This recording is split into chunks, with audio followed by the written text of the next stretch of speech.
Riċerkaturi Maltin irnexxilhom jiżviluppaw kalzetta ta' sensors li tista' tgħin persuni li jbatu bil-kundizzjoni tad-dijabete milli jitilfu parti mid-drieħ tagħhom. Il-podjatra Steve Mizzi qal il-kalzetta tanalizza is-sieq waqt li persuna dijabetika tkun għaddejja bl-attivitajiet tagħha ta' matul il-jum. Mela aħna qed naħdmu fuq sistema biex timmonitorja s-sieq ta' persuna li għandha dijabete biex bekk nipprevenu problemi illi ta' kuljum nintaqgħu magħhom fi kliniċi tagħna.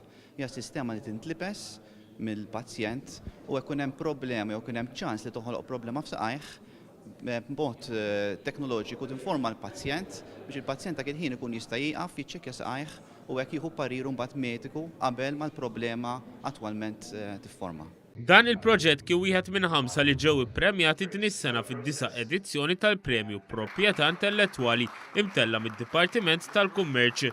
Fit-tieni post ġiet il-kumpanija Laser Engineering and Development Limited immexxija minn Ożilino.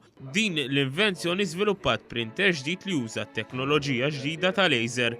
Jagħmel iktar valur il-3D printing tal-lum kif nafuh.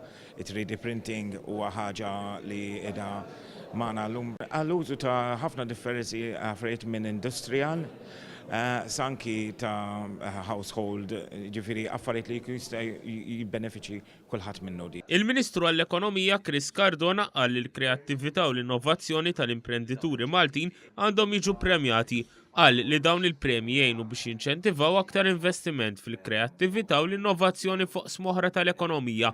Ħabbar li l-Gvern se jaġġorna liġi eżistenti ta' trademarks biex ikompli jipproteġi u jħeġġeġ l-innovazzjoni u l-kreattività.